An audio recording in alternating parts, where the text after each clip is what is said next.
ఒక చాక్లెట్ కోసం చీకు చేసిన చిన్న తప్పు అతని జీవితాన్నే ప్రమాదంలో పడేసింది. కానీ చివరి క్షణంలో ఎవరు కాపాడారో తెలుసా? ఈ వీడియో చివరి వరకు చూడండి. ఒక చిన్న టౌన్లో చీకు అనే బాబు ఉండేవాడు. చీకు చాలా మంచివాడు, కానీ కొంచెం అమాయకుడు కూడా. అతనికి ఒక బెస్ట్ ఫ్రెండ్ ఉండేది. అది మన ఫన్నీ పాండా. ప్రతిరోజు ఇద్దరు పార్క్లో ఆడుకునేవారు. జంపింగ్, రన్నింగ్, క్రికెట్ ఫుల్ మస్తీ చేసేవాళ్ళు. ఒకరోజు చీకు ఒంటరిగా బెంచ్ దగ్గర కూర్చొని ఐస్ క్రీమ్ తింటూ ఉండగా ఒక తెలియని వ్యక్తి నెమ్మదిగా దగ్గరకు వచ్చాడు.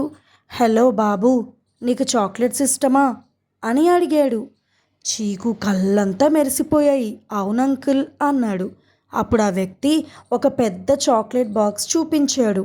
అదంతా దూరం నుంచి చూస్తున్న పాండాకి ఏదో తేడాగా అనిపించింది. పాండా వెంటనే అక్కడికి పరిగెత్తుకుంటూ వచ్చాడు. పాండా గట్టిగా అరవడం మొదలుపెట్టాడు. చీకు వద్దు, తెలియని వాళ్ళతో మాట్లాడొద్దు. చీకు ఆశ్చర్యపోయాడు. ఎందుకు పాండా? ఆయన మంచి వాళ్ళలాగా ఉన్నారు అని అన్నాడు. అప్పుడే ఆ వ్యక్తి ఇలా అన్నాడు, నా కార్ దగ్గర ఇంకా ఎక్కువ చాక్లెట్లు ఉన్నాయి, రా చూపిస్తా. చీకు ఒక అడుగు ముందుకు వేశాడు, కానీ పాండా వెంటనే అతని చేతిని పట్టుకున్నాడు. పాండా వెంటనే పెద్దగా అరవడం మొదలుపెట్టాడు. పార్క్లో ఉన్న వాళ్ళందరూ అక్కడికి వచ్చేశారు. ఆ వ్యక్తి భయపడి అక్కడి నుంచి పారిపోయాడు.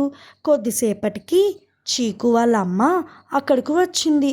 చీకుని హత్తుకుని ఇలా చెప్పింది, బాబు, తెలియని వాళ్ళు ఎంత మంచిగా మాట్లాడినా వాళ్ళతో వెళ్ళకూడదు.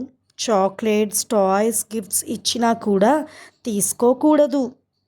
చీకు తన తప్పు అర్థం చేసుకున్నాడు. సారీ అమ్మా, ఇక ముందు చాలా జాగ్రత్తగా ఉంటాను అని అన్నాడు.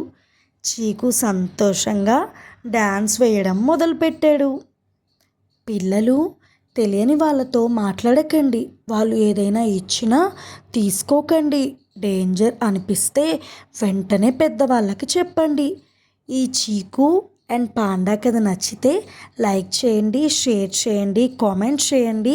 మరిన్ని ఫన్ మోరల్ స్టోరీస్ కోసం మా లిటిల్ చెఫ్ కార్టూన్స్ ఛానల్ని సబ్స్క్రైబ్ చేసుకోవడం అస్సలు మర్చిపోకండి. Thank you for watching.